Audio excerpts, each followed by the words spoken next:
De Proxy Team, parce que vous risquez d'avoir un certain nombre de communications sur le sujet. C'est en fait le groupe Apogea et Axido ont un nouveau nom commercial, donc il s'appelle le nom Proxy Team. Auparavant, c'était le groupe Apogea Axido. Donc vous allez avoir sûrement un certain nombre de communications sur le sujet. Donc c'est l'associé Proxy Team qui va regrouper en fait les deux activités, la partie gestion, la partie Apogea et Axido pour la partie IT.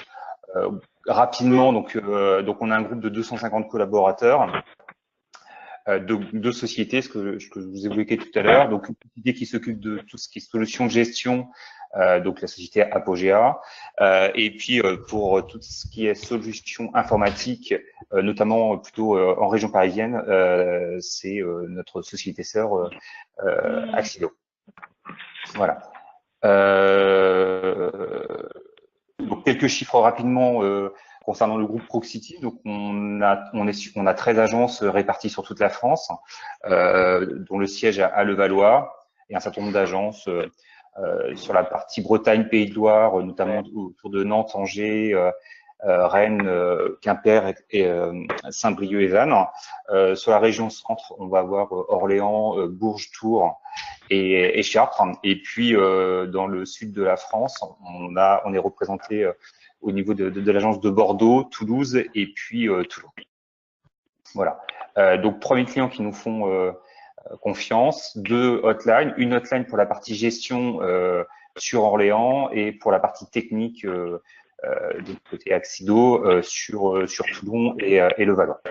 Voilà, donc 20 ans d'expérience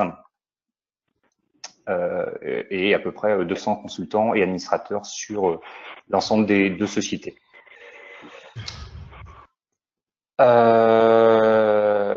Donc on est là pour vous accompagner dans votre transformation digitale.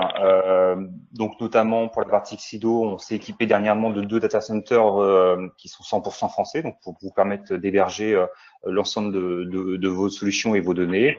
Des services d'avenir tels que notamment au niveau de la partie paye RH, tout ce qui est dématérialisation, donc dématérialisation des bulletins de salaire et dématérialisation de tout ce qui est documents administratifs. Voilà. Alors, au niveau de notre expertise gestion, on vous accompagne sur un certain nombre d'activités, donc notamment tout ce qui est comptabilité finance, forcément la partie paye et ressources humaines, la partie ERP, les CRM, tout ce qui est business intelligence et reporting, mais aussi autour de la gestion de la production et de la gestion des process. Et pour notre filiale sœur Axido, donc tout ce qui tourne autour de l'IT, donc notamment tout ce qui est partie serveur, cloud d'hébergement, on l'a évoqué tout à l'heure, tout ce qui est sauvegarde et plan de reprise d'activité, et puis bien sûr sécurité et aussi pour vous occuper de tout ce qui est poste de travail et mobilité. Voilà. Donc les valeurs fortes du groupe Proxy Team, bien sûr la proximité liée aux 13 agences. Le sens du service, l'esprit d'équipe et puis tout ce qui concerne la partie innovation. Voilà.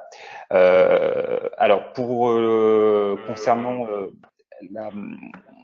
la charte graphique, en fait, nos sites web ont été complètement revus et vous pourrez découvrir donc le site Apogea qui est sur www.apogea.fr. Vous allez pouvoir retrouver un certain nombre de données et les fiches produits, notamment pour la partie paye et ressources humaines. Et Proxy Team a aussi son propre site qui fait le lien avec les deux sociétés Axido et Apogea.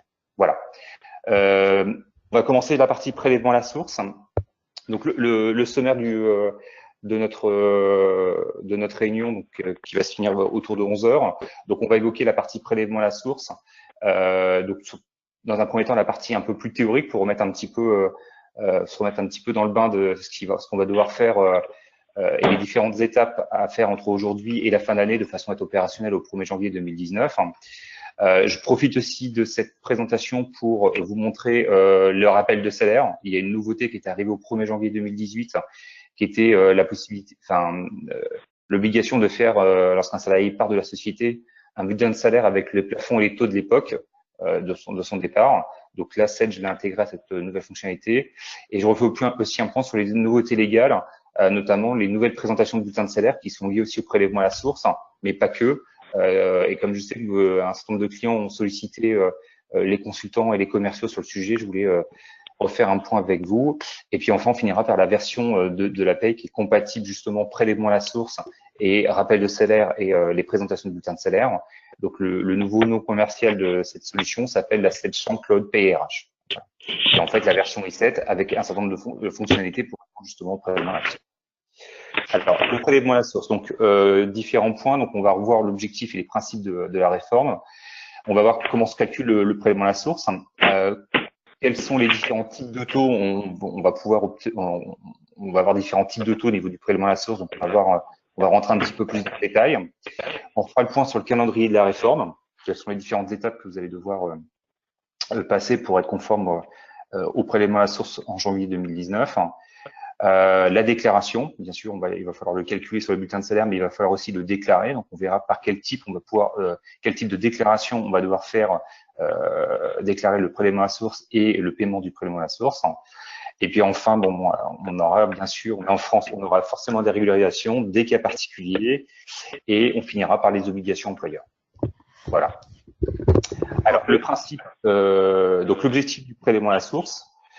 Donc c'était bien sûr en fait de répondre au décalage qu'on a aujourd'hui, qui est d'1 an entre la perception des revenus et le paiement des impôts. Donc c'était le but premier en fait. Le gouvernement souhaitait justement supprimer cette difficulté-là. Donc je vous ai mis sur la partie de droite un petit tableau où vous avez en fait, on voit en fait comment sont gérés le prélèvement à la source, enfin les différents acomptes ou le prélèvement à la source. Donc, vous avez déjà la première courbe qui est en bleu foncé, qui est le paiement au trimestre, au tiers. Donc, on voit que c'est fait sous forme d'escalier, puisque d'un coup, on a des versements qui correspondent aux différents trimestres qui sont prévus. La deuxième courbe, c'est le bleu foncé. C'est en fait les clients qui sont aujourd'hui sur le principe de la mensualisation, sauf que la mensualisation, on était sur 10 mois. On payait nos impôts sur 10 mois. Voilà. Et la dernière ligne, la ligne rouge, c'est celle qui répond au prélèvement à la source. On voit qu'elle est beaucoup plus linéaire, puisqu'en effet, la mensualisation va se faire sur les revenus de l'année, et puis elle sera sur 12 mois. Donc, on aura un prélèvement qui sera un peu plus linéaire sur les 12 mois. Voilà. On verra tout à l'heure qu'il y a quand même un certain nombre de cas où on risque de payer un peu plus d'impôts. Alors les principes, donc les grands principes en fait du prélèvement à la source.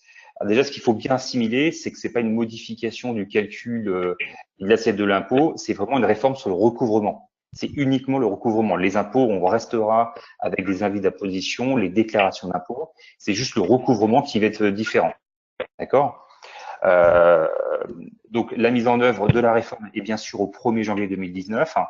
Attention, si vous avez, je ne sais pas s'il y en a qui sont en décalage de paye fiscale, dans ce cadre-là, vous devrez appliquer le prélèvement à la source dès le mois de décembre 2018, puisqu'on a toujours un décalage fiscal. Le social a été arrêté l'année dernière, mais on a toujours le décalage fiscal donc, qui s'appliquera au bulletin de salaire de décembre 2018.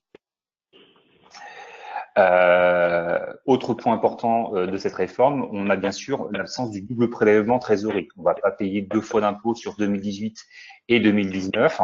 Donc l'impôt sera prélevé sur les revenus 2019 et il y aura juste ce qu'ils appellent les revenus exceptionnels qui pourront rentrer dans le champ de la réforme. Notamment si vos collaborateurs ont fait un déblocage de participation et d'intéressement sur 2018, ces revenus-là seront quand même, on paiera des impôts sur ces revenus-là. Mais sur le principe, les revenus 2018 ne seront jamais imposés puisqu'on passera directement à 2019. Voilà. Et puis bien sûr, on l'évoquait tout à l'heure, le maintien de la campagne déclarative et les avis en N+1. Alors, quels sont les collecteurs des entreprises? Donc, déjà, vous allez être, tous les employeurs vont être concernés.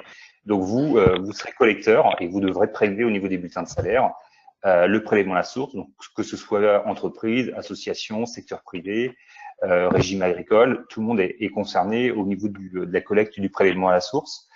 On va voir aussi la fonction publique, l'État, les collectivités territoriales et les hôpitaux, et bien sûr aussi les autres verseurs de revenus. Alors les caisses de retraite, on aura sur les pensions de retraite, il y aura aussi le prélèvement qui sera effectué à la source, donc au niveau des caisses de retraite, Agir Carco.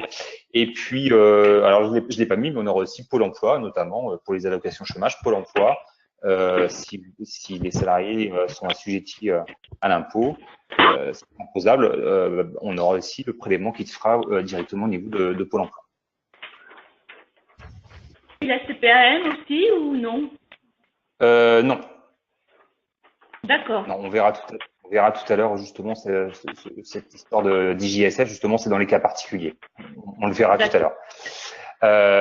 Au niveau du calcul du prélèvement à la source, donc là pour le moment c'est relativement simple. Donc en fait, le prélèvement à la source, on aura ce qu'on va appeler, et vous allez souvent entendre le terme de RNF, la rémunération nette fiscale. C'est ce qui servira d'assiette de calcul du prélèvement à la source multiplié par le taux de prélèvement à la source. Donc vous voyez, le terme, c'est vraiment la rémunération nette fiscale, à ne pas confondre avec le net imposable. Donc on va voir que dans certains cas, ça sera, on va dire 80% du temps, ça sera le net imposable, mais pas que, puisqu'il y a des cas particuliers.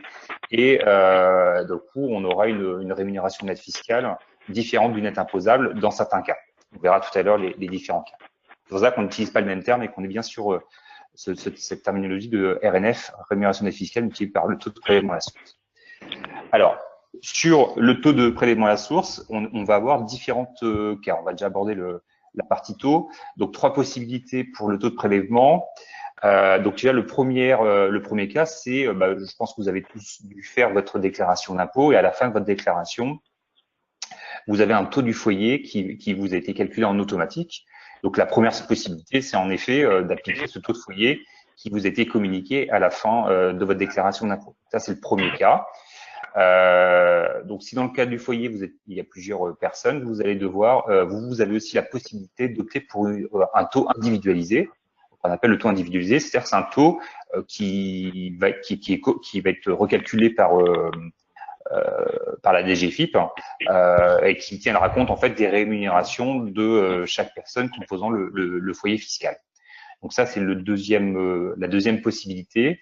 Et le troisième cas, c'est ce qu'on appelle le taux neutre. En fait, le taux neutre, c'est tout simplement le barème. En fait, il y a un barème qui a été fixé par la loi. On verra tout à l'heure, il y a différents types de barèmes. Il y a un barème métropole, un barème Guadeloupe, Martinique, etc. Il me semble qu'il y a à peu près 7 types de barèmes. Et donc, on pourra appliquer ce barème-là. On verra tout à l'heure aussi, juste après, on verra les différents taux neutres. On entend du monde. Donc, on a différents taux neutres qu'on pourra appliquer suivant certains cas. On verra un petit peu plus loin. Donc, chaque foyer fiscal disposera d'un taux de prélèvement à la source personnalisé, on l'a vu, et donc qui sera bien sûr calculé par la DGFiP et qui sera basé sur les revenus N-2. C'est-à-dire qu'aujourd'hui, par exemple, si on prend la déclaration qu'on vient d'effectuer, donc c'est la déclaration des revenus 2017, et donc le taux qu'on appliquera en janvier 2019 sera bien sur les revenus 2017. C'est les revenus qu'on a fait ici. Donc on est toujours sur le taux, il est toujours calculé sur N-2. On a vu tout à l'heure que la RNF sera basée sur la rémunération de janvier 2019. Par contre, le taux sera toujours calculé sur les revenus N-2. D'accord? Parce que c'est juste un acompte en fait qu'on va prélever. Ce taux sera bien sûr automatiquement mis à jour au 1er septembre de chaque année parce que vous allez faire votre déclaration au mois de mai-juin et l'administration fiscale communiquera au mois de septembre le nouveau taux d'imposition via le fichier que les entreprises reçoivent. Voilà, vous avez le taux les collaborateurs pourront bien sûr le récupérer sur l'espace personnel d'impôt.gouv.fr. Même si vous l'avez eu à la fin de l'avis d'imposition, vous avez toujours la possibilité d'aller récupérer ce taux d'imposition sur impôt.gouv.fr. Autre possibilité au niveau du taux, vous avez aussi, l'usager aura aussi l'obligation de signaler s'il y a des changements de situation familiale au cours de l'année. Vous avez l'obligation de transmettre les informations à la DGFiP de façon à ce qu'il vous recalcule un nouveau taux d'imposition. Il y a un mariage, il y a des naissances, vous allez devoir transmettre ces informations-là en cours de l'année à la DGFiP de façon à ce qu'il puisse vous recalculer en automatique un taux d'imposition et que l'employeur récupère le mois suivant le taux d'imposition. Voilà. Et puis bien sûr, s'il y a des changements de rémunération en cours d'année, l'usager a toujours la possibilité de contacter la DGFiP pour modifier le taux. Donc le taux, il peut potentiellement être modifié tous les mois suivant les aléas. Donc s'il y a des changements de situation familiale ou s'il y a des changements de revenus. Alors, il y a un point important que je vous ai pas évoqué, c'est le taux, il a une validité de 2 mois, c'est tout en haut de la présentation. En effet, le taux que l'administration va nous communiquer, par exemple, si on nous communique un taux pour le mois de juin et juillet, il n'a qu'une validité de 2 mois. Donc, si le mois d'après, il faudra bien sûr récupérer tous les mois les fichiers de taux d'imposition, parce qu'on peut avoir tous les mois des taux de validité de taux qui sont plus applicables. Et s'il n'y a plus de validité au niveau du taux, si on oublie d'importer, ça sera le taux neutre qui sera appliqué. Donc, pour éviter les régules, en fait, il faudra faire attention à importer régulièrement les taux d'imposition tous les mois en début de chaque mois. On verra ça tout à l'heure. Voilà. Alors, justement, le cas particulier des taux neutres. Quand appliquer les taux neutres? Donc, le taux neutre, hein, c'est bien sûr le taux barème. Donc, il y a différents cas que je vous ai remis sur cette présentation, sur cette slide. Donc, déjà, en cas de taux non disponible, bien sûr, hein, quand vous rentrez dans la vie active, avant, on avait un décalage d'1 an pour commencer à payer nos impôts. Là, dès que le collaborateur va rentrer dans la vie active, donc il ne sera pas connu au niveau de la DGFiP parce qu'il n'aura pas fait de déclaration d'impôt. Peu importe, nous, on va devoir lui appliquer le taux neutre, donc le taux barème, avec les 7 tranches que vous avez. Je vous montrerai tout à l'heure les différents taux neutres, les barèmes.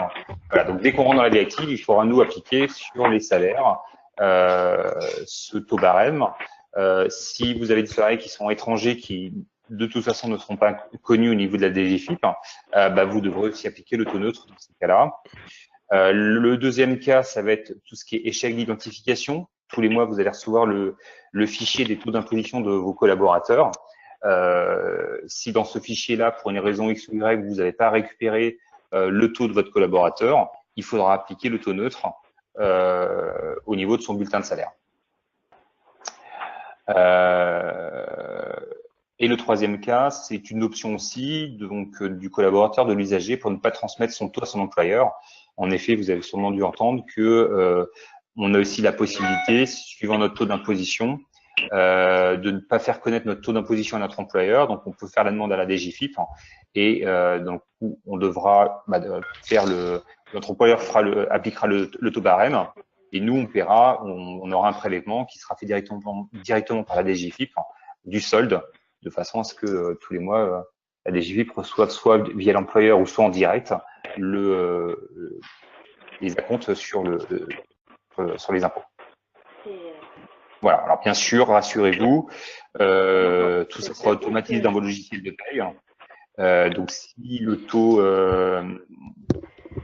si on n'a pas de connaissance de taux dans les fichiers, le logiciel basculera automatiquement sur un taux barème et qui se calculera en automatique suivant la RNF du collaborateur. Il viendra calculer le taux d'imposition directement.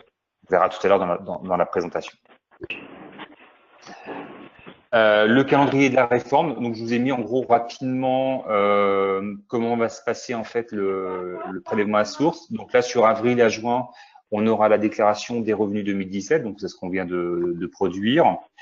Sur l'été, on va avoir au mois de septembre, on aura les employeurs recevront le taux d'imposition de chacun des collaborateurs. Et puis, les salariés auront la possibilité, bien sûr, entre-temps, ou d'ici la fin de l'année, de demander un taux personnalisé, individualisé. Voilà. Le paiement se fera, il y aura le paiement, les collaborateurs devront faire le paiement du solde d'ici la fin d'année. Et, attendez, est-ce que je vois pas tout? Et puis en 2019, bien sûr, à partir de janvier 2019, vous aurez le début des paiements automatiques qui sera déduit sur les feuilles de paye. Et donc là débutera le début des acomptes. Et puis toujours pareil, comme tous les ans, on aura en avril-juin votre déclaration des revenus 2018, l'ajustement des taux qui sera en septembre, et on aura comme ça tous les ans. Donc, on aura toujours cette déclaration. Au mois de septembre, un réajustement des taux. Donc voilà un peu les grandes lignes du prélèvement à source, et les années suivantes, on aura le même cas. Le même schéma. Alors là, c'est un petit schéma qui est assez important. C'est bien pour savoir quelles sont les missions de chaque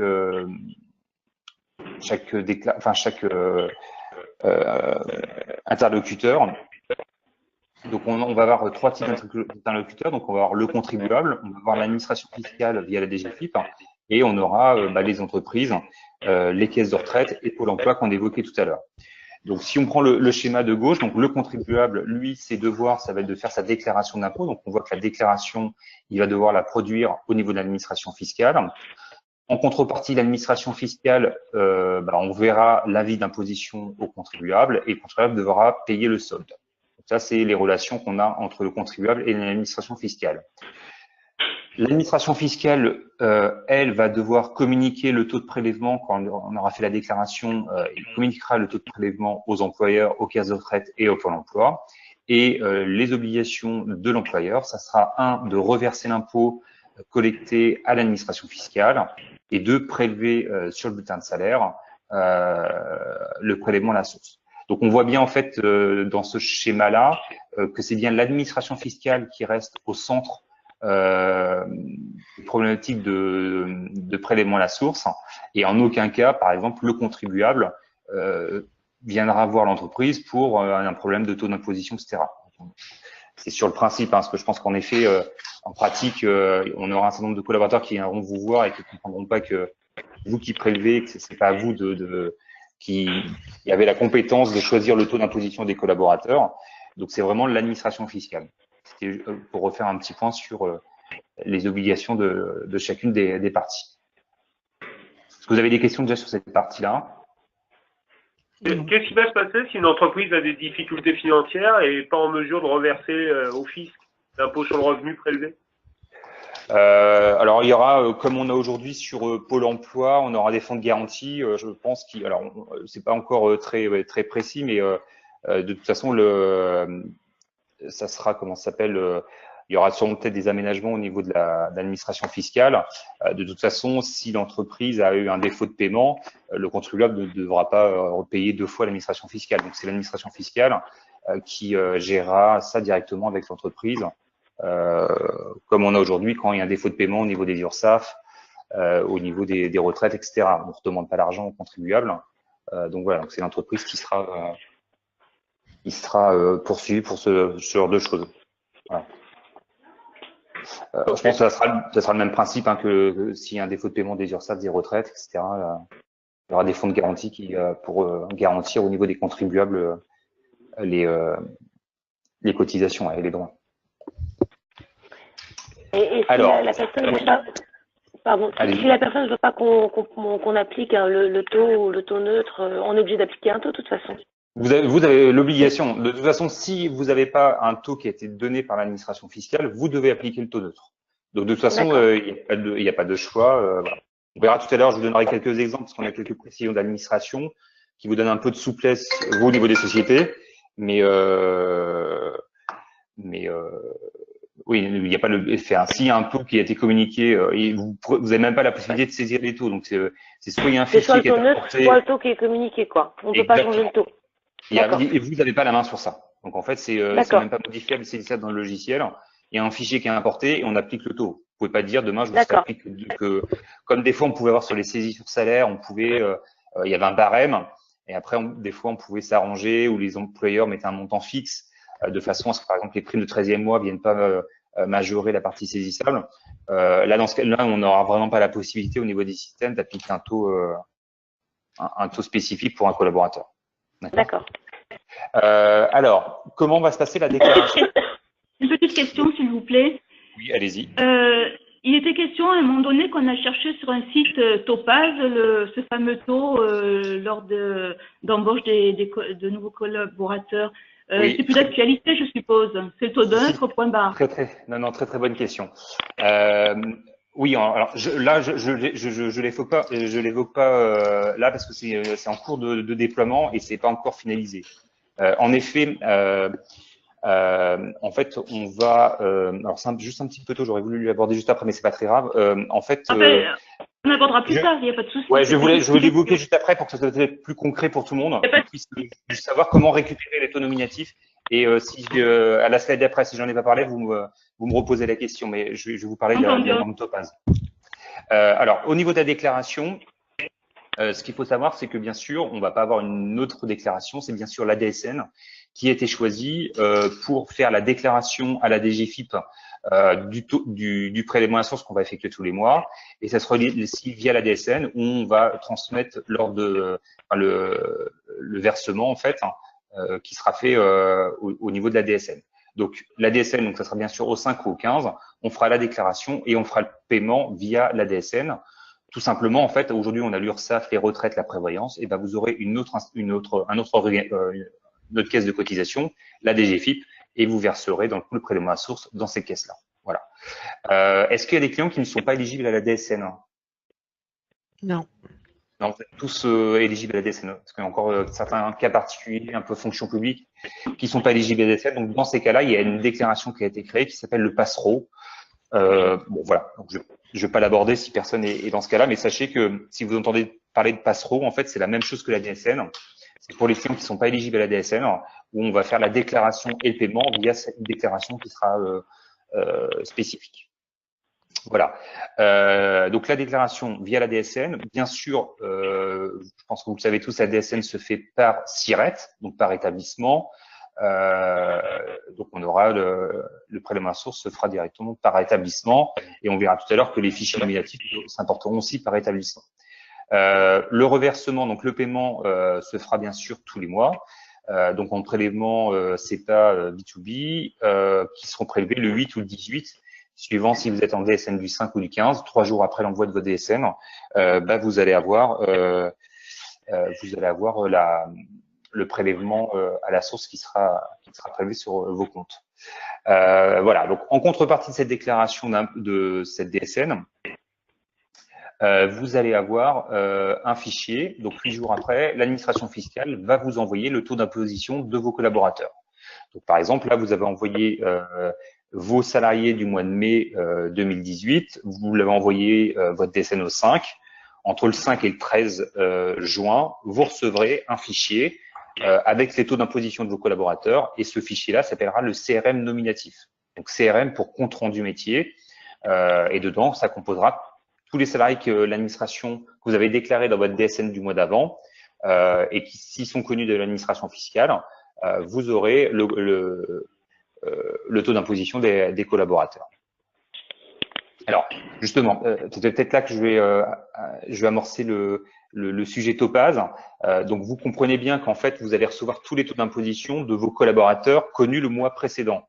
Donc, par exemple, la déclaration du mois de mai. Si vous avez un collaborateur qui arrive le 2 juin, et comme il ne sera pas connu dans votre société, aujourd'hui, vous allez devoir appliquer le taux neutre puisqu'on n'a pas son taux d'imposition. On l'aura que le mois suivant, lorsqu'on enverra la DSN du mois de juin, et c'est seulement à ce moment-là où l'administration connaîtra le collaborateur qui est dans votre entreprise, et c'est à ce moment-là où vous aurez connaissance du taux d'imposition du collaborateur. En attendant, il faudra appliquer le taux neutre, le taux barème.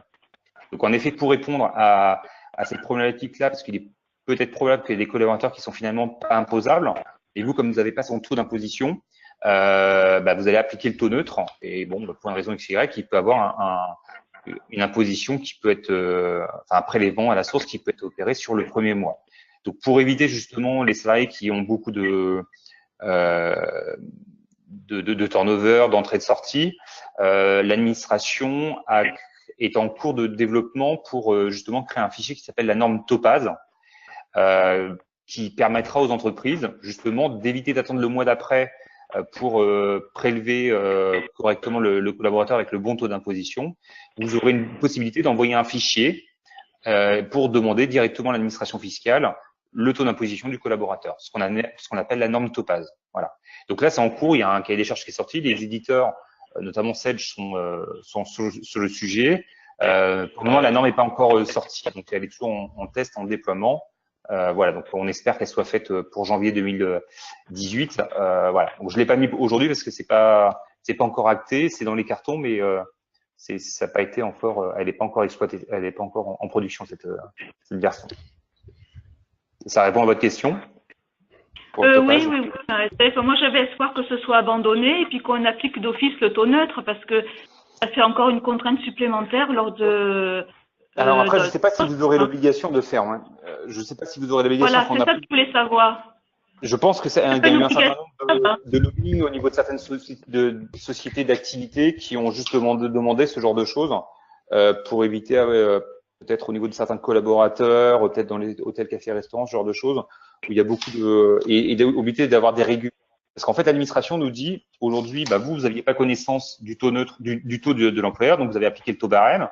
Et le mois d'après, vous avez le taux de votre collaborateur et vous vous rendez compte que finalement, il n'est pas imposable. Donc, ça peut créer des tensions au niveau des services du personnel. L'administration nous dit, non, les entreprises n'avaient pas connaissance, ils ont appliqué le taux neutre, ils avaient raison. Le mois d'après, ils ont le taux, ils sont à 0, il n'y a pas besoin de faire de régule. Parce qu'en fait, l'histoire, c'était de savoir est-ce qu'on devait faire des régules.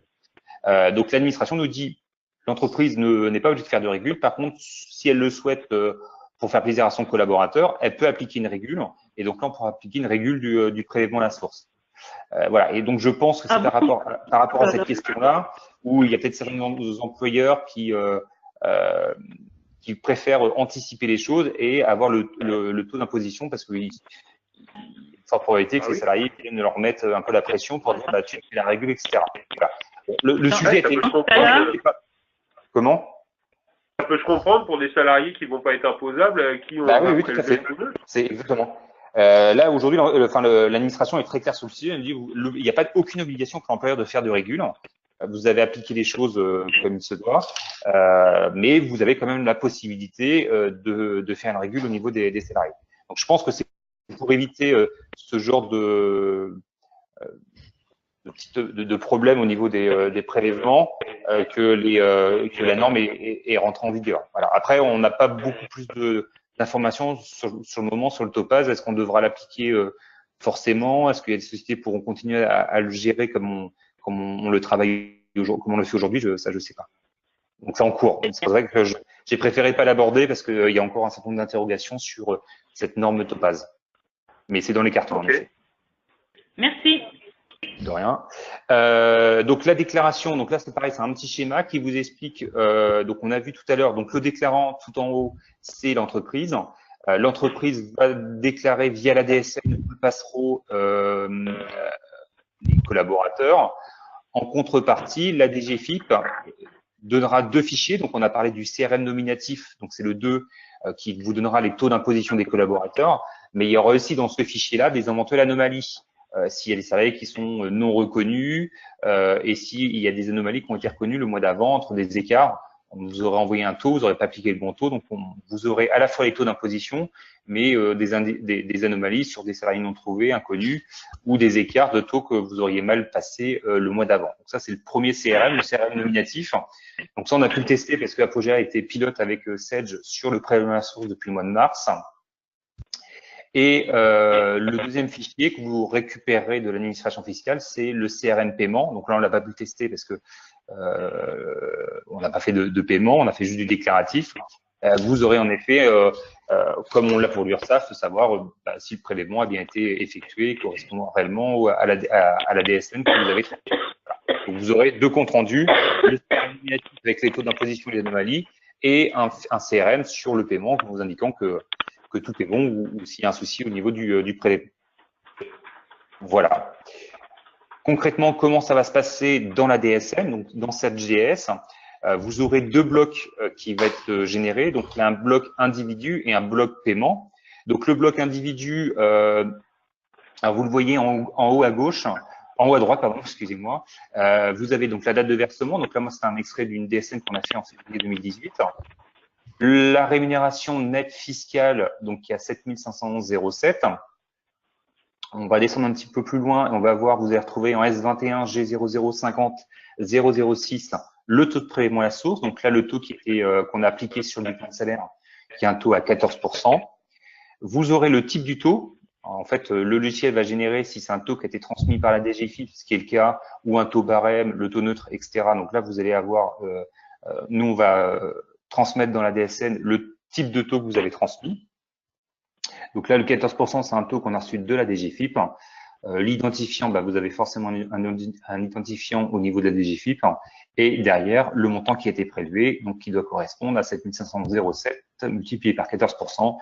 Donc, on a prélevé sur le bulletin de salaire 1051,55. Donc là, pour chaque individu, vous aurez ces blocs-là qui va se générer en automatique. Donc, bien sûr, il y aura un état qui permettra de restituer en global ce qui va être déclaré dans la DSN. Et puis, une fois cette partie versement, vous aurez le paiement qui sera fait. Donc, au niveau de la caisse DGFiP, vous aurez le montant global du PASS qui sera reversé à la DGFiP. D'accord? Donc, voilà comment ça va se passer au niveau de la DSN. Alors après, forcément, le cahier des charges prévoit des régularisations. On voit tout à l'heure, on l'a expliqué tout à l'heure, l'histoire de le premier mois, le salarié est arrivé, vous avez appliqué taux neutre. Le mois d'après, vous recevez le CRM nominatif avec un taux d'imposition, donc qui sera forcément différent du taux barème. Et donc, dans ces cadres-là, si vous avez éventuellement, vous souhaitez faire plaisir à votre collaborateur, vous pourrez faire une régule. Donc, en effet, il y a des blocs régules qui sont prévus. Donc, les premiers blocs régules, c'est des blocs régules sur le taux PASS et sur l'assiette, le RNF. Vous êtes trompé au niveau du RNF, vous allez pouvoir faire une régule sur le bulletin de salaire, donc, en ce qui concerne l'assiette ou le taux PASS. Donc, ça, c'est le premier cas des rectifications d'erreurs. L'autre cas de régule possible, c'est ce qu'on appelle dans la DSN, vous allez entendre parler des régules d'indu. En fait, c'est un trop versé. Par exemple, vous avez versé sur le bulletin du mois de mai une prime de 2000 €, et puis vous vous rendez compte qu'au mois de juin, vous êtes trompé, c'était 200 € et pas de 2000 €. Donc, il va falloir faire une régule de 1800 € au niveau du prélèvement à la source, puisque forcément, le RNF sera différent. Donc là, on attend encore quelques précisions d'administration, mais sur le principe, on nous dit qu'il n'y aura pas de bloc régule à faire, il y aura juste une compensation à faire. Donc, normalement, ça devrait être assez simple. Bon, voilà. Après, c'est pas si simple que ça, parce qu'au final, on leur dit, mais si le taux d'imposition a changé entre le mois de mai et le mois de juin, est-ce qu'on doit faire quand même un bloc régule? Là, on n'a pas la précision. Donc, pour le moment, ils nous disent pas de bloc régule, donc vous le faites comme si c'était une variable de paye, et on attendra les précisions pour savoir si réellement il y a un bloc régule à faire sur le mois précédent. Donc, voilà. Donc, en gros, 3 types de régules. Régule assiette, taux PASS, et puis le trop versé, ce qu'on appelle l'indu. Donc là, c'était tout ce qui concerne les régules. Alors, après, on a forcément des cas particuliers, hein, on reste en France. Donc déjà, le premier cas particulier, ça va être le contrat court. Tout ce qui est CDD de moins de 2 mois, on va avoir une règle de gestion spécifique à faire pour le RNF, pour l'assiette du prélèvement à la source. Donc, c'est pour les CDD qui ont moins de 2 mois et uniquement les CDD sur lesquels on applique le taux barème. C'est-à-dire un CDD où l'on n'a pas de taux qui nous a été transmis par l'administration fiscale. Ça peut être le cas, par exemple, d'un CDD, il arrive, il n'est pas connu encore de vos fichiers, donc vous devez appliquer cette règle de gestion. La règle de gestion est assez simple, c'est en fait, on va abattre l'assiette, donc le RNF, de 597 € qui correspond à un demi-SMIC. Donc, si je vous donne l'exemple, par exemple, le salarié, vous le payez 1597 €, enfin, il a 1597 € de net imposable sur le mois de mai, par exemple. Il est CDD moins de 2 mois, il n'a pas de taux de barème, on va lui abattre 597 €. Donc, vous allez lui faire un prélèvement à la source de 1000 € multiplié par le taux barème, par exemple, je ne sais pas, 2%. Donc, vous lui retirez 20 € de son net à payer. D'accord? Donc là, c'est un abattement de 597 €. Peu importe que le salarié soit en complet, temps partiel, etc., c'est un montant forfaitaire, qu'il soit 600 €, qu'il soit 300 €. 300 €, il n'aura pas de prélèvement à la source. Et s'il dépasse les 597 €, vous devrez abattre 597 €. D'accord? Donc, c'est un montant fixe, quel que soit le taux d'activité du collaborateur et la durée du contrat de travail, bien sûr que si c'est en dessous des 2 mois. D'accord? Et puis, voilà, une petite règle de gestion aussi, c'est que quand même dans le fichier, dans la DSN, on aura 2 zones, donc le RNF on appliquera un demi-SMIC. Et on a une autre zone qu'on a vue tout à l'heure, où je ne suis pas rentré dans le détail, ce qu'on appelle la rémunération nette fiscale potentielle, où celle-ci, on devra indiquer le montant avant abattement du demi-SMIC. Voilà, donc là, c'est le premier cas particulier. Oui. Excusez-moi. Un étudiant, là, qui a un petit job d'été, Eh ben, qui est rattaché à ses parents. Donc, il ne sera pas connu de la. Donc, il ne sera pas connu. On sera en erreur le mois prochain. Non, il ne sera pas connu de l'administration fiscale. Il sera moins de 2 mois. Donc, vous lui appliquerez un abattement de 597 €. Ouais. Et après, si c'est une petite. Cet argent, qu'est-ce qu'il va devenir? Bah, c'est un acompte, en fait. Donc, en fait, ça sera un acompte. Et alors, globalement, s'il a un petit salaire, dans le barème, il ne sera pas imposé. Hein. Déjà, vous allez lui payer au SMIC. Voilà, c'est ça. Donc, il sera payé au SMIC, moins 597 €.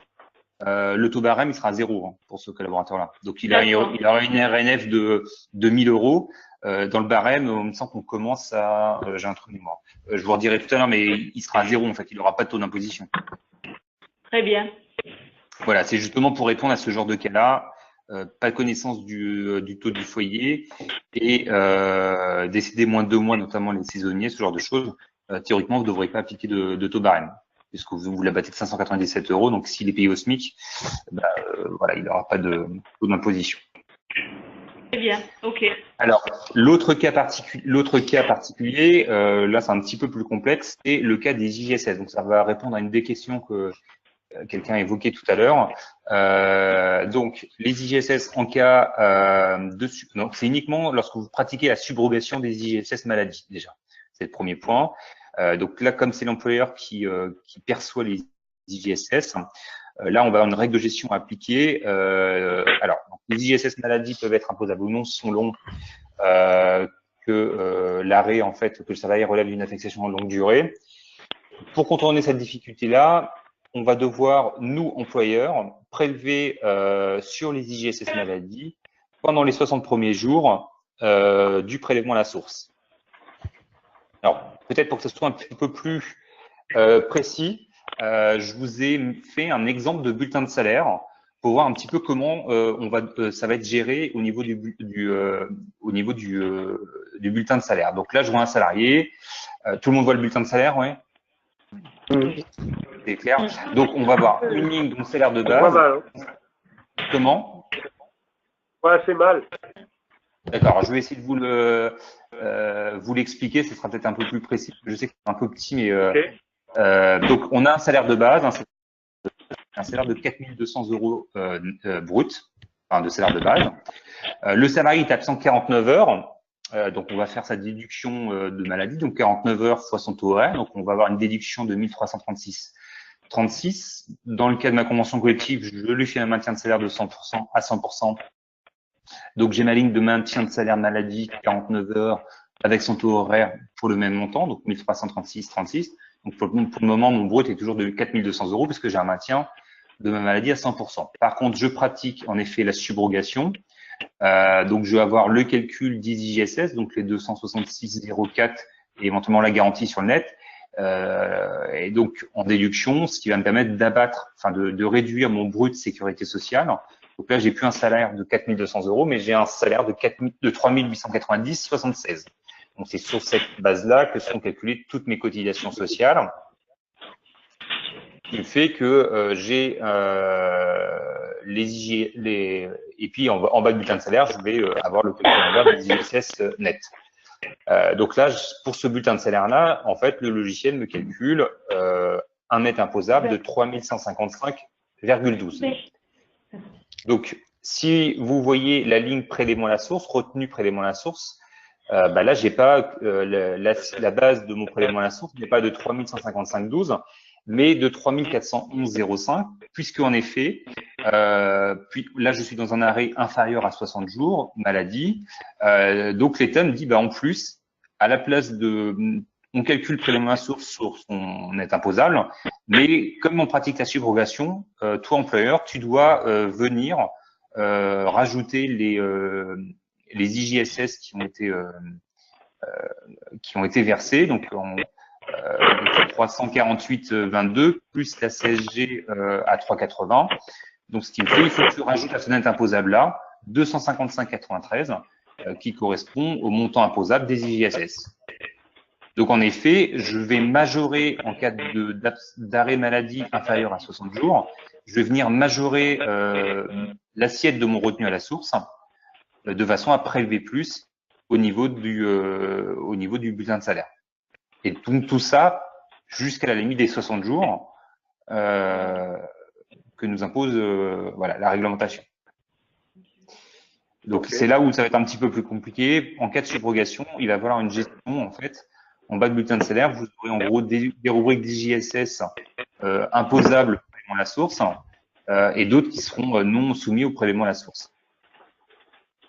D'accord? Alors, il faut relativiser parce que globalement, tous les arrêts, ils sont souvent inférieurs à 60 jours. Par contre, pour des longs arrêts, il faudra faire attention justement pour le mois où vous passez les 60 jours, bien passer les IJSS soumis au prélèvement à la source et ceux qui sont non soumis au prélèvement à la source. Est-ce que c'est clair? Parce que ça, c'est un petit peu particulier. Et en fait, le but, c'est de majorer les acomptes, en fait, puisque c'est pas la CPM qui va faire le prélèvement à la source, pour éviter qu'à la fin de l'année, il y ait un écart trop important entre sa déclaration et les revenus, puisque les revenus seront imposables. La CPM fera transmettra les DIGI via la déclaration d'impôt. Et comme nous, on aura prélevé uniquement sur nos salaires, il faudra justement, ils tiennent compte pendant 60 jours, on les impose de façon à majorer la compte et éviter qu'en fin d'année, le collaborateur ait un écart trop important au niveau du prélèvement à la source. Donc, ce sera à nous de rentrer le montant des IJSS, en fait. Oui, exactement. Donc, c'est bien uniquement en cas de subrogation. C'est uniquement dans le cadre des CPM lorsqu'il y a la subrogation. D'accord. D'accord. Donc là, c'était le deuxième cas particulier. Et le troisième, et après on s'arrête avec les cas particuliers, ça va être pour la gestion des stagiaires et des apprentis. Question, oui. Alors je pensais que vous alliez développer derrière. Donc ça veut dire qu'on va un petit peu doubler les rubriques d'IJ pour séparer celles qui sont… Exactement. C'est ça, il va falloir développer pour la maladie, oui, exactement. les IJ différemment en fait. Exactement. Il y aura quand on vient remettre en place le prélèvement à la source chez vous, il y aura déjà la partie prélèvement à la source avec les taux, les barèmes, etc. Les différents cas particuliers. En effet, pour les ISS, il y aura des rubriques spécifiques. Il faudra dupliquer un certain nombre de rubriques de façon à ce que celles qui viennent impacter le net imposable, enfin le prélèvement à la source, se fasse correctement. Oui. Donc, il y aura des choses à revoir au niveau de la gestion des IJ en cas de subrogation. D'accord. Autre cas particulier, on va voir les cas des stagiaires et des apprentis. Donc là, en fait, normalement, ces salariés sont exonérés d'impôt sur le revenu en dessous d'un SMIC annuel qui est défini pour 2018 à 17 982 euros. Donc au final, si vous avez tout au long de l'année, vous êtes toujours en dessous des 17 982 euros, votre prélèvement à la source, l'assiette sera à 0 euros. Dès que vous allez passer ce seuil-là, donc là, je vous ai mis l'exemple, c'est un exemple pour 2017. Donc le salarié perçoit au cours de l'année, il passe le seuil, il arrive à 18 000 euros de rémunération. Donc le mois où il va passer le seuil, on va faire le 18 000 moins le plafond en fait, enfin le seuil, donc de 17 763 euros. Donc on imposera sur le mois où il a passé à ce seuil de 18 000 euros, il aura l'assiette, la RNF de son prélèvement à la source sera de 237 euros multiplié par le taux d'imposition du collaborateur, soit le barème, soit le taux neutre, soit le taux du collaborateur s'il a un taux, s'il connaît la DGFiP. D'accord? Voilà, c'est pas très compliqué. Là, c'est juste que dès qu'on passe un seuil, il va falloir imposer et on pourra avoir peut-être des salariés qui en fin d'année deviennent imposables, enfin, qu'il y ait un prélèvement qui se fasse directement sur le bulletin de salaire. Donc là, c'est ce qui concerne tout ce qui est stagiaire et apprenti. Voilà. Oui. Oui, je peux, juste avant de passer au nouveau chapitre. Tout à l'heure, on parlait des CDD de moins de 2 mois. Quand on a des extras, quand on est dans l'hôtellerie et qu'on a des extras qui viennent par journée. Est-ce qu'on sait comment ça va se passer? Ça va dépendre. S'ils sont connus de la DGFiP, vous devrez appliquer le taux d'imposition. S'ils sont pas connus, et si c'est moins de 2 mois, donc coup, ça sera moins 597 €, donc ils seront pas imposables. Donc si c'est voilà. Oui, il faudra bien penser à leur demander leur taux, en fait, parce que sinon, c'est même pas vous qui allez leur demander. Hein, c'est si vous avez la connaissance, si vous avez récupéré un fichier de la DGFiP avec un taux d'imposition de vos collaborateurs et avec une validité de 2 mois, s'il est encore dans ce délai-là, vous appliquerez ce taux-là. Par exemple, s'il vient régulièrement, vous aurez comme le taux qu'on vous transmet par la DGFiP, s'il était là le mois d'avant, la DGFiP vous avez envoyé un fichier avec un taux d'imposition et ce taux-là, il a une validité de 2 mois. Pendant 2 mois, vous allez pouvoir appliquer le taux de prélèvement à la source.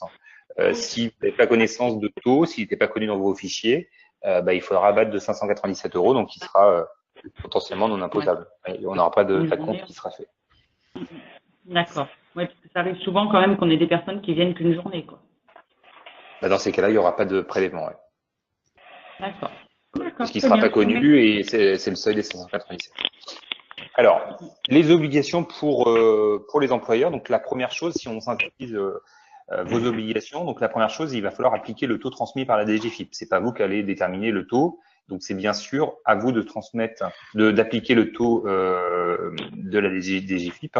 Et si bien sûr il y a des réclamations, le salarié doit avoir directement avec la DGFiP. C'est pas vous qui devez gérer cette partie-là. La deuxième chose, l'obligation aussi, ça sera de retenir, une fois que vous aurez ce taux, ça sera de retenir sur le bulletin de salaire du salarié le taux d'imposition, enfin le prélèvement à la source sur le bulletin du collaborateur.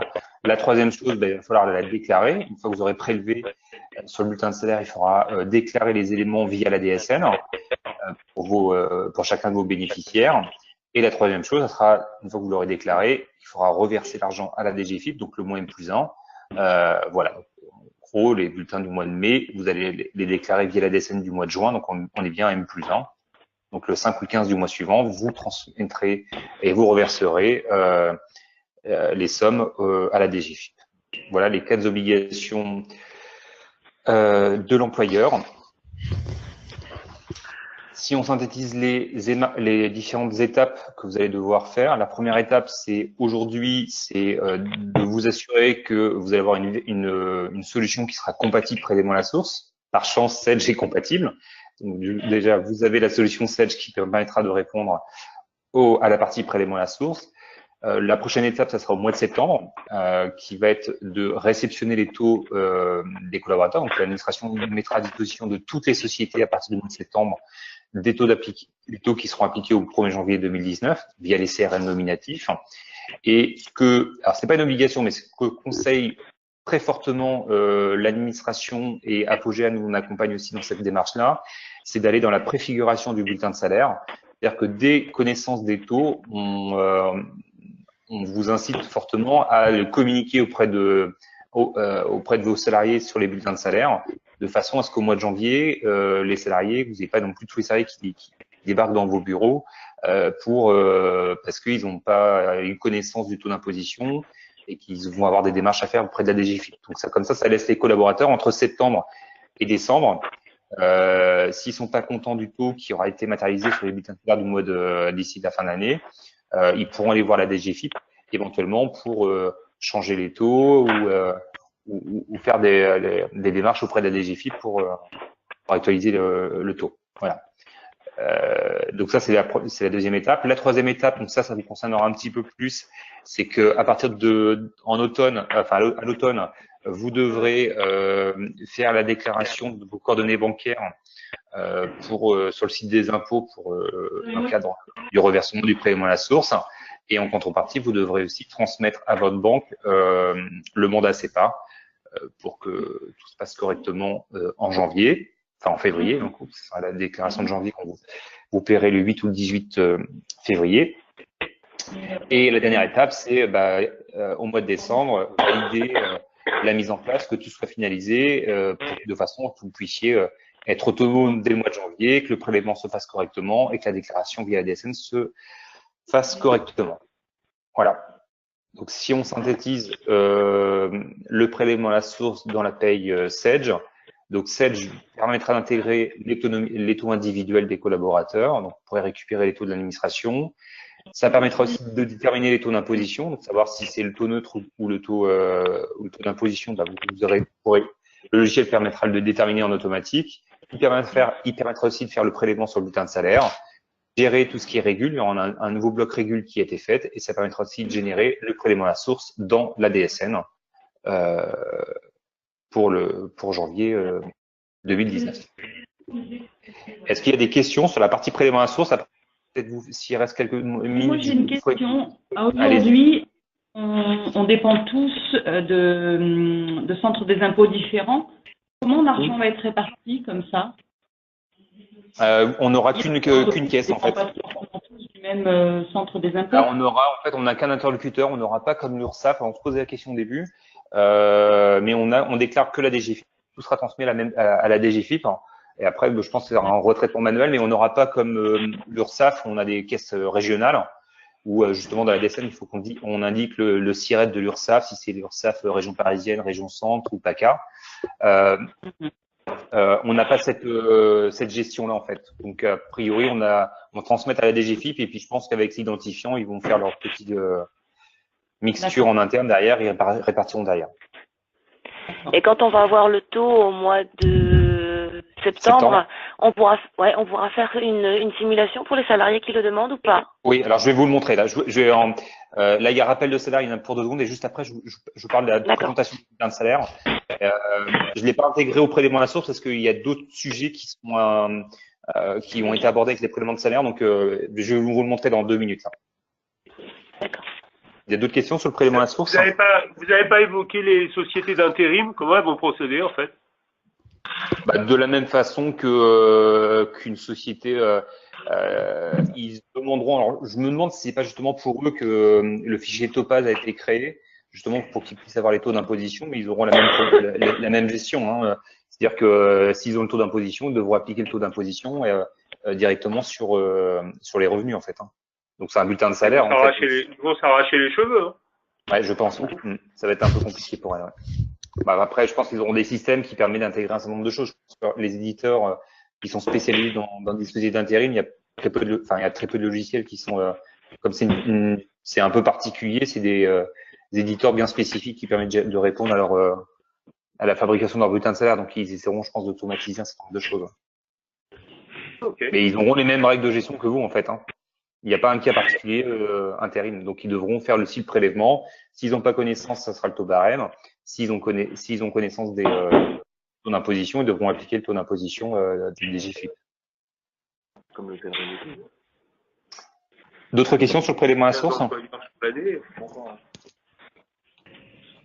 ça va. C'est bon? Donc, alors, rappel de salaire. Donc là, c'était juste pour revenir sur un sujet qui est arrivé au 1er janvier 2018, sur lequel les logiciels n'étaient pas prêts, c'est arrivé en fin d'année. C'est-à-dire qu'en fait, dès que vous avez un collaborateur qui est parti de votre société, par exemple sur 2016, et si vous devez faire un rappel de salaire pour un salarié qui est parti, aujourd'hui, les taux qui s'appliquent sont les taux et plafonds de la dernière période d'emploi. Donc, c'est pas les taux de 2018 que vous devez appliquer, mais vous devrez appliquer les taux de 2016. D'accord? Donc ça, c'était pas aujourd'hui possible dans les systèmes de paye. Donc là, ça a été généré avec la nouvelle version sur le rappel de salaire. Donc en fait, concrètement, dès que vous aurez un bulletin de salaire, un salarié sorti, donc là, mon exemple, il est en 2014, vous allez pouvoir cocher bulletin complémentaire pour lui verser une prime, par exemple, si vous avez perdu un prud'homme. Et dans le calcul du bulletin, au même endroit où on peut faire le calcul à l'envers pour les IJ ou le calcul du bulletin, vous avez une nouvelle fonctionnalité qui s'appelle bulletin de rappel. Et après, avec ce bulletin de rappel, il va venir récupérer la période de rattachement, donc 2014. On va lui indiquer le montant de rappel et le logiciel en automatique, il va reprendre les taux qui étaient faits à l'époque, en 2014. Non, 2014. Ouais. Donc ça sera, si vous avez, je ne sais pas si vous vous rappelez de cette gestion-là, vous allez pouvoir la récupérer. Ça sera intégré avec la version compatible prélèvement à la source. Ok. Dernier point qui concerne les nouveaux bulletins de salaire. Donc, il y a 3 changements de bulletins de salaire. C'est pour ça que je vous ai mis en haut de nouvelle présentation 1 sur 3, 2 sur 3 et 3 sur 3, parce qu'en fait, jusqu'à janvier 2019, on va avoir 3 modifications qui étaient actées au niveau des bulletins de salaire. Donc, les bulletins de salaire, c'est des bulletins clarifiés. Donc, la première chose qui est apparue très subitement, le 13 mai, donc en fait, théoriquement, sur les bulletins du mois de mai, vous auriez dû faire apparaître une nouvelle mention sur vos bulletins de salaire qui est liée en fait aux mesures Macron liées au pouvoir d'achat de la loi de finances 2018. En fait, on aurait dû présenter une ligne et indiquer aux collaborateurs ce qu'il a gagné suite aux réformes Macron, notamment liées aux suppressions des cotisations chômage et maladie. Donc, il y a un nouveau bloc. Je vous montrerai après, je vous ai fait un bulletin de salaire. Ça sera peut-être un peu plus concret pour savoir ce qui changera au mois de mai, au mois de septembre et au mois de janvier. Ça, c'est la première chose, c'est le nouveau bloc qui doit être présenté sur vos bulletins de salaire à partir d'aujourd'hui. Autre changement, donc là, c'est des modifications mineures, ce qui est venu nous apporter le décret. Ils ont changé quelques terminaisons au niveau des risques et sous-risques dans vos bulletins clarifiés, notamment les allégements des cotisations. Dorénavant, on va les appeler exonération de cotisation employeur. Et celle qui est en bas de bulletin de salaire qui prévoyait l'allègement Fillon plus les allocations familiales, l'exonération des 1,80 d'allocations familiales, là, ce qui est passé de 5,25 à 3,45. Celle-ci devra s'appeler maintenant allègement de cotisation employeur. Tout ce qui est cotisation allocation familiale, auparavant, elle s'appelait famille sécurité sociale. Ils ont simplifié et il faut juste prendre la terminaison famille. Et enfin, sur les lignes CSG, CRDS, en effet, dans les bulletins clarifiés, on parlait de CSG, CRDS non imposables ou imposables. Et c'est vrai que nous, on paye, on utilise plutôt le terme de déductible ou non déductible. Donc, ils sont revenus sur cette terminaison-là. Et donc, on appliquera maintenant CSG déductible et CSG non déductible. Donc voilà, donc là c'est les présentations du mois qui est en vigueur là, à partir d'aujourd'hui. Vous avez entendu parler de cette présentation? Un petit peu peut-être? Oui. Oui. Oui. Voilà. Donc ça c'était le premier point. La deuxième chose, c'est dans le cadre du prélèvement à la source, le décret est venu aussi nous informer qu'il y a une présentation spécifique à mettre en place pour le prélèvement à la source. Ce ne sera pas qu'une ligne sur le bulletin de salaire, comme on l'a sur une rubrique de cotisation, une nouvelle rubrique de cotisation. Là, on a une présentation qui nous a imposée par le gouvernement, par le législateur. Donc, bien sûr, cette obligation-là, elle sera obligatoire au 1er janvier 2019, mais comme on souhaite faire la préfiguration des bulletins de salaire en amont, on va anticiper les choses. Et si on souhaite informer dès le mois de septembre, il faudra que cette présentation-là soit valable dès le mois de septembre. Donc, en gros, on nous demande 4 informations obligatoires, qui est l'assiette du prélèvement à la source, le taux qui a été prélevé et le montant du prélèvement à la source, ce qui paraît logique. Et l'autre zone que nous demande, c'est en fait, en gros un net à payer avant retenu à la source et un net à payer après retenu à la source. D'accord? Donc, en fait, on va avoir 2 nets à payer qui sera présenté sur le bulletin de salaire. Donc, ça, c'est la présentation du 2 mars. On va le voir après dans l'exemple que je vous mettrai. Et la dernière présentation, c'est qu'au mois de janvier, on va avoir encore une modification du bulletin clarifié, puisque vous avez sûrement entendu parler qu'il va y avoir une réforme de nos systèmes de retraite, notamment la fusion des régimes AGIRC-ARCO. Donc, dans ces cadres-là, on n'aura plus de distinction entre un cadre et un non-cadre. On aura la suppression des lignes GMP, tout ce qui est CET, AGFF vont être fusionnés. Donc, on n'aura plus qu'une ligne retraite, en fait, sans gestion de la GMP. En fait, la seule différence qui restera entre un bulletin cadre et non-cadre, ce sera l'APEC. Et on aura, bien sûr, une harmonisation des tranches. Aujourd'hui, on avait le T1, T2, et TA, TB, TC. Aujourd'hui, on aura avec la fusion des régimes de retraite. Donc, on aura une T1 qui ira jusqu'à un plafond et une T2 qui ira de 1 à 8 plafonds de la sécurité sociale. Voilà, donc là, les 3 présentations de bulletins de salaire. Je vais vous montrer peut-être ce bulletin-là qui sera un petit peu plus, qui vous parlera un peu plus, que c'est le bulletin SEDGE. Donc, vous retrouverez le net à payer avant impôt sur le revenu. Donc là, le salarié, il a 2 309,41 €, qui correspond vraiment à à ce que le gouvernement configure, c'est le net à payer avant le prélèvement à la source. Attendez, il y a un problème là. C'est bon. Vous voyez l'écran, pas non? Oui. Ouais, c'est bon. Donc vous avez donc les 2309,41.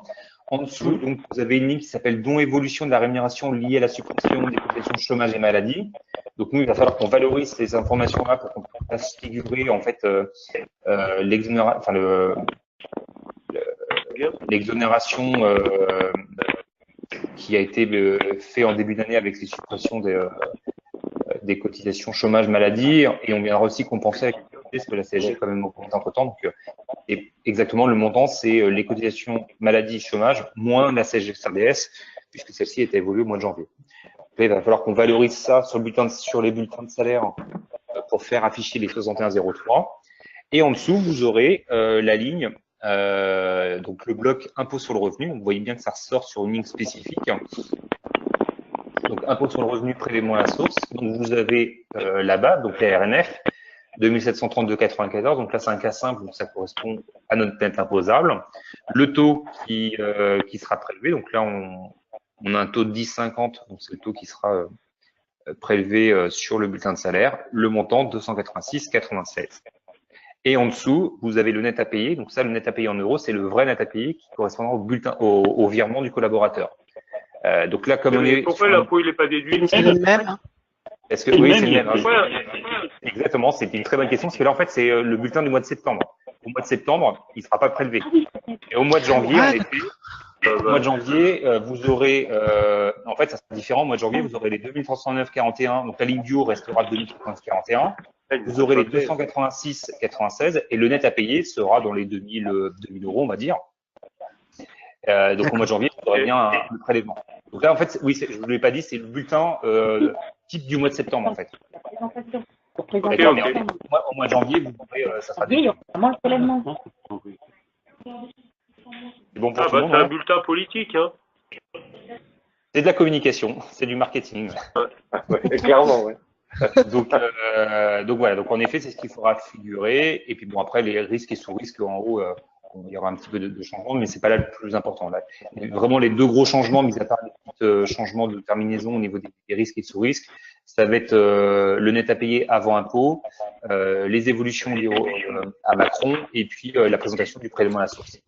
En sachant qu'au en automne, au mois d'octobre, on aura encore une autre baisse des cotisations Macron.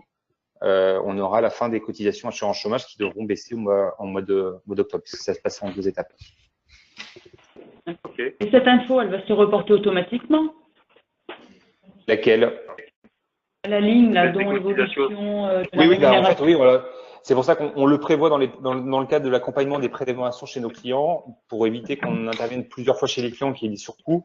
Nous, ce qu'on vous prévoit dans le cadre de prélèvement à source, on va venir vous faire le prélèvement à source et en même temps, on va vous faire les présentations des bulletins de salaire qui soient conformes. On va pas juste venir pour faire Et en effet, ces lignes d'évolution, il faut qu'on crée des rubriques cachées, parce qu'en fait, aujourd'hui, l'exonération, on l'a vu, parce qu'on a modifié nos taux, donc on ne sait pas le taux qu'on avait avant et après. Donc en fait, ce qu'on fait, on est obligé de créer une rubrique cachée dans vos bulletins de salaire. Ils vont venir pour chaque collaborateur calculer l'exonération. On va reconstituer l'exonération maladie et assurance chômage, moins la CSG CRDS, et puis qui tiendra compte aussi des évolutions au mois d'octobre, lorsqu'on aura le deuxième effet en automne des mesures Macron, de façon à ce que les 61,03 se calculent en automatique. On va éviter que vous le calculez tous les mois. Ok. Voilà. Quelle heure? Allez, on s'en regarde. Il me reste juste peut-être 10 minutes 5-10 minutes pour vous. On a un peu plus. Je voulais vous présenter donc rapidement la version paye. Dans la version donc 700 Claude PRH, donc c'est la même que la version i7, il n'y a pas de souci. Donc ça vous permettra de générer le prélèvement à la source, les rappels de salaire. Au mois de septembre, on aura le passereau, mais vous n'êtes pas vous assujetti parce que c'est pour la fonction publique notamment. Ça vient aussi intégrer, il y avait un module qui s'appelait Sedge, enseignement le module DSN Easy, où là, ils ont intégré justement un nouvel état de contrôle qui permettra de comparer le taux d'imposition entre le mois M et M-1. Voilà, donc ça, c'est des choses. Par contre, la partie très importante que Sedge a développée, mis à part gérer la partie prélèvement à la source, on va avoir un changement avec cette version-là pour vous simplifier en fait la gestion des DSN. Aujourd'hui, vous faites votre paye, vous générez votre déclaration dans le module DS et vous passez par Sedge Direct pour envoyer votre DSN. Demain, tout sera fait dans le module DS. Donc, l'envoi de la DSN se fera directement à partir de Sedge DS, donc sans Sedge Direct. Donc ça, c'est le premier point. Le deuxième point important, c'est que vous n'aurez plus besoin de vous connecter sur Net Entreprise pour savoir si vos DSN sont acceptés en cours ou rejetés. Directement sur le bureau d'accueil, et vous voyez sur la partie de droite, vous aurez des blocs qui vous indiquera si vos DSN sont en cours, rejetés ou refusés. Donc, il suffira de cliquer dessus et vous aurez les notifications de vos DSN mensuels ou les DSN fin de contrat, par exemple. Ça, c'est un point important. Plus besoin de se connecter.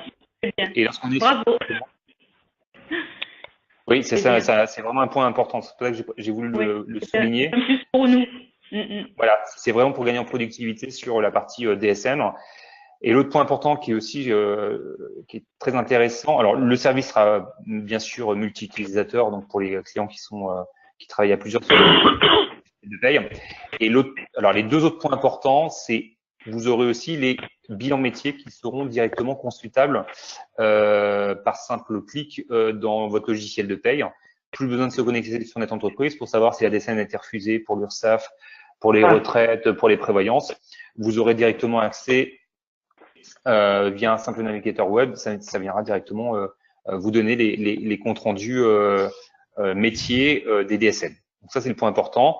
Et le dernier qui va arriver au mois de septembre, c'est vraiment pour vous faire gagner du temps pour la partie prélèvement à la source. Parce que nous, on l'a fait dans notre client test, c'est quand même assez.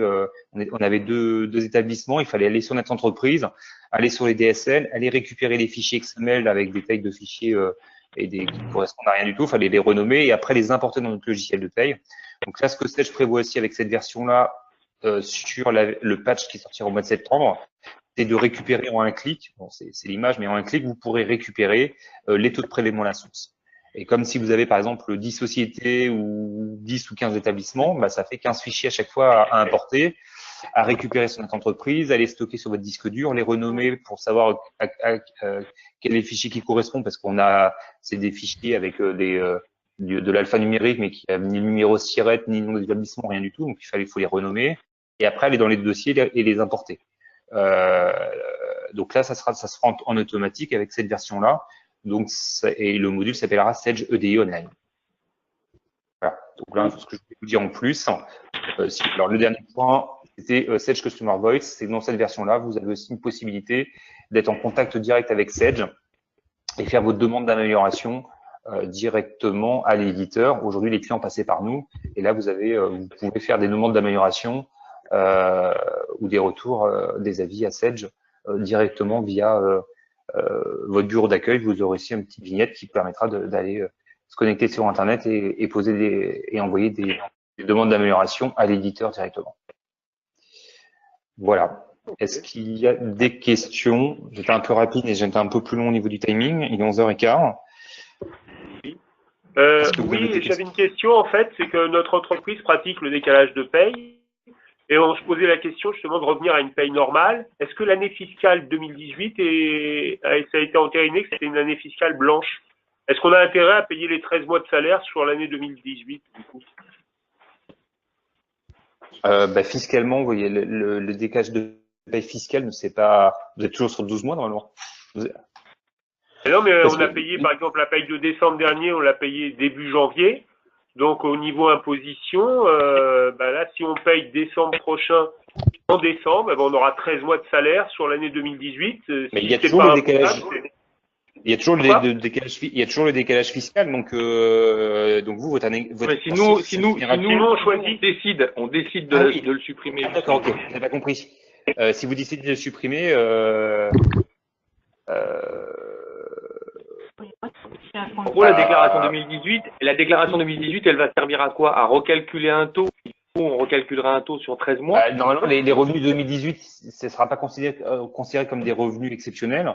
Donc, en effet, vous avez plutôt intérêt, alors il faudra peut-être quand même revalider avec un fiscaliste, mais à mon sens, en effet, ça pourra, c'est pas considéré comme des revenus exceptionnels. Donc, si vous voulez arrêter votre décalage de paye fiscal, c'est 2018 ou pas, parce que là, 2018, normalement, ça sera une rémunération qui ne sera pas typée, donc ils ne devront pas recalculer la rémunération sur 13 mois. Donc, les revenus là, dire qu'on n'aura pas de déclaration d'impôt sur 2018 ou on aura une déclaration au cas où? Si, en fait, ces revenus ne seront pas imposables. Oui, en fait, ces revenus-là, ils ne seront pas imposables, oui, c'est ça. Donc, il y aura quoi? Il y aura une déclaration à faire au cas où il y ait des revenus dits exceptionnels. Et puis, pour les autres, on n'a pas tous les éléments aujourd'hui. Comment ils vont calculer ça? Je pense que c'est via les informations qu'on véhicule via la DSN. Par exemple, si on déclare des impôts, si on déclare des participations sur 2018, là, nous, on le type dans la DSN, où les organismes le transmettront. Mais après, mis à part des revenus style des départs en retraite, où ils sont typés et ils savent à quoi ça correspond, après, c'est un montant global qui est intégré. Donc, comme ces revenus-là ne seront pas imposés, donc en effet, il est plutôt intéressant aujourd'hui de se faire payer, par exemple, des primes, quelques primes sur 2018, parce qu'on sait qu'elles ne seront pas imposées, quoi. Ouais, mais effectivement, derrière, c'est aussi un calcul peut-être à faire et derrière à communiquer. Parce que si on passe effectivement sur la suppression du décalage de paye, on aura déjà forcément un 13e mois, quoi. Si les gens viennent en plus ajouter quelque chose là-dessus, comme des primes, ou des paiements. Alors après, aujourd'hui, tout n'est pas axé. Je peux pas m'engager. C'est un peu compliqué aujourd'hui, mais après, il y aura peut-être aussi des retraitements. On a entendu parler, mais je ne sais pas si ça a été acté. Et en gros, s'il y avait des grosses variations de salaire entre les deux, à un moment, peut-être que l'État fera quelque chose. Aujourd'hui, c'est pas acté, mais j'avais vu dans une conférence où ça avait été évoqué, justement, que si on voit qu'il y a des gros écarts de rémunération entre les 2 années, qu'il y aura peut-être un retraitement pour éviter que l'État perde un peu d'argent sur le sujet. Aujourd'hui, c'est pas acté. Le tout est dans le savoir qu'est-ce que c'est que le gros écart, en fait. Alors ça, c'est pas aujourd'hui qui n'est pas déterminé. Non, c'est pas déterminé aujourd'hui. Aujourd'hui, ce qui a été déterminé, c'est les revenus exceptionnels. Donc, c'est participation, c'est intéressement, c'est une indemnité de départ à la retraite, c'est des indemnités de licenciement qui seraient imposables, des transactions, ce genre de choses. Donc, il y a un document qui est sorti avec ce qui considère tout ce qui est revenu exceptionnel. Ouais. Mais après, la suppression d'un décalage de paye aujourd'hui viendrait on peut supposer que pour l'instant c'est pas forcément aujourd'hui c'est pas dans les textes, un revenu exceptionnel et c'est pas ce qui va générer un gros écart. C'est ça. Mais après ça peut évoluer d'ici la fin de l'année, hein, mais le problème c'est qu'il faut qu'on prenne une décision et que derrière on communique, quoi. Donc ça se fait pas non plus en un jour, quoi. Ouais, je me doute. Ouais. Après, il faut peut-être plutôt voir avec des fiscalistes, on vous donne plutôt un conseil, mais à mon sens aujourd'hui ça peut être ça pourrait être jouable étant donné que il n'y a rien qui est sorti sur le sujet, quoi. Un risque à prendre. Si j'ai bien compris, en fait, dans tous les cas, les revenus de 2018, on n'aura pas de déclaration à faire dessus, en fait. C'est le taux de 2017 qui va s'appliquer. Oui. Bon, alors, donc, il y a une déclaration à faire ou pas? Là, c'est pas très clair. Hein. Si, il y aura une déclaration à faire. Le contribuable devra bien faire une déclaration. Oui, on aura une déclaration. Je ne sais pas si vous vous rappelez du calendrier. On aura une déclaration des revenus 2018 qui sera à faire. Mais qui théoriquement ne sera faite que pour constater les revenus exceptionnels et éventuellement les gros écarts de variation. Et les autres éléments qui ne concernent pas le salaire. Ouais. Exactement. Donc il n'y aura pas d'impôt. Ça va augmenter le taux et c'est tout, quoi. Et encore. On sera en crédit l'année d'après. On est en N-2. Bon, après, de toute façon, on va. Encore certains ajustements, parce que les taux d'imposition qui ont été transmis aujourd'hui ne tiennent pas compte des crédits d'impôt, donc c'est ça que il y a encore des. Oui, ça c'est clair. De toute façon, c'est pour ça qu'à mon avis, il faut quand même faire la déclaration, mais oui, c'est ça. La seule interrogation qui reste, c'est globalement qu'est-ce qu'ils appellent une grosse variation, quoi.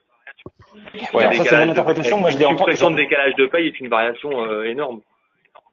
Oui, c'est ça. Potentiellement, ça peut augmenter de 5-10% ça augmente d'un mois de plus. Aujourd'hui, ça avait été évoqué, mais sauf que moi, je l'avais vu lors d'une conférence, mais je l'ai pas retrouvé spécialement sur des textes, sur des décrets. Donc, il y a pas, est-ce que c'est dans les cartons? Est-ce qu'au dernier moment, ils vont quand même contrôler? Est-ce qu'ils vont pas? Je sais pas, mais aujourd'hui, ça n'a pas été acté spécialement. Ça n'a pas été. Ok. Voilà. J'aurais une petite question technique, moi, si ça vous ennuie pas. Allez-y, je vais essayer d'y répondre. On est aujourd'hui en version i7. On avait été un peu déconnecté du service marketing d'Apogea, je ne sais pas pourquoi. On a découvert ça vraiment sur le tard. D'accord. On est en version i7. On nous demande de passer en version Sage 100K. Oui. Est-ce que c'est vraiment nécessaire? On est une petite société, on a 30 salariés, avec des cas un peu particuliers, 2 établissements, 2 conventions collectives, etc. C'est un petit peu particulier, mais est-ce qu'il y a une vraie nécessité à passer sur la version 100C qui coûte très cher pour une petite société? Alors qu'il existe un pack a priori sur la version i7, etc. Alors, est-ce qu'il en est vraiment techniquement? Parce que je ne vois pas bien. Ouais, il faudra revoir avec le commercial à ce moment-là parce que. Le commercial, il fait du commercial, vous savez. J'aimerais bien avoir un avis technique. Eh ben, à ce moment-là, ouais, je peux vous rappeler, mais c'est en fait, ça va juste permettre de répondre au personnel. Ça va vous permettre de répondre à la partie prélèvement à la source, mais par contre, Sage EDI Online ne sera pas intégré à cette version-là.